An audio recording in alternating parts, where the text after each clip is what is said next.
Hello, this is Ruby Simmons, your medical billing mentor and owner of Blossom Revenue Cycle Solutions.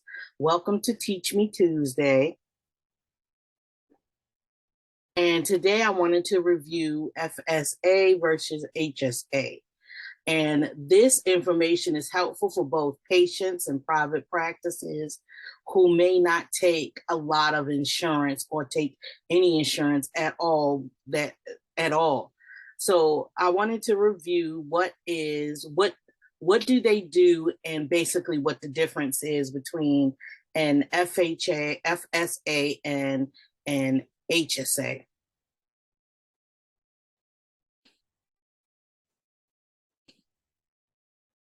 So basically, what they do is they both offer tax benefits, which means that the patients don't have to pay towards taxes when they save this money out of their checking account.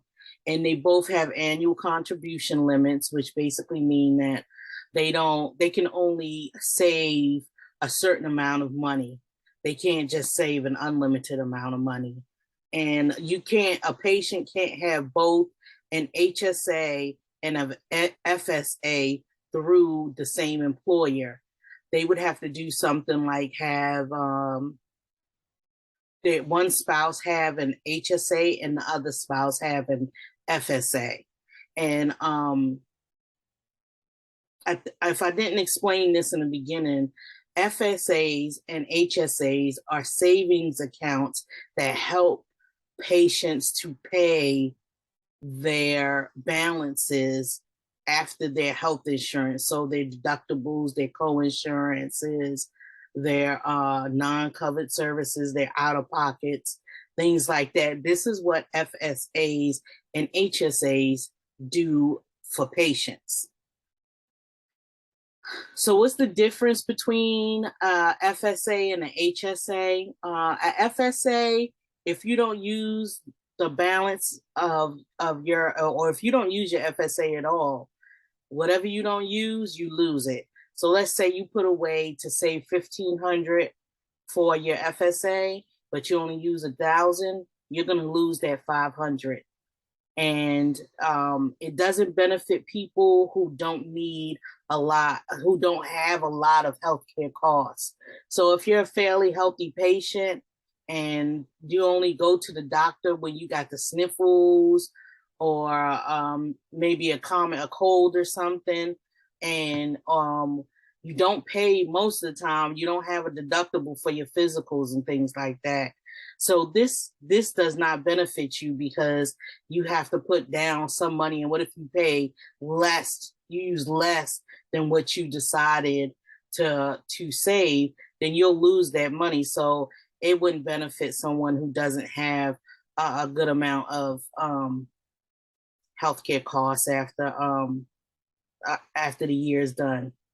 And it also has a list of coverable items. So you're limited as to what it will cover because it'll only cover things that are on the FSA list.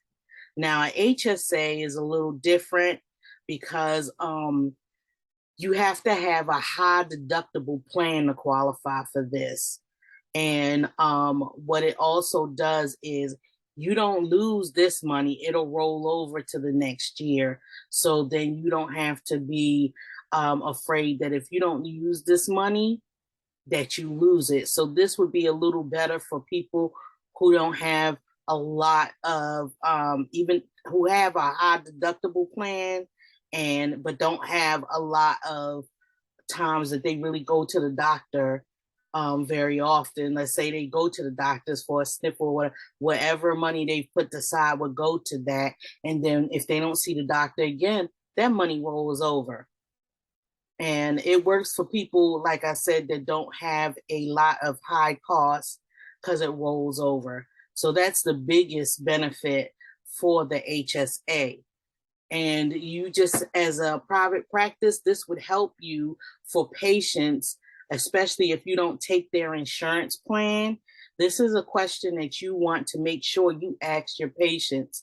So let's say you have a patient and you don't take their health insurance, ask them, well, do you have an HSA? Or ask them if they have an FSA.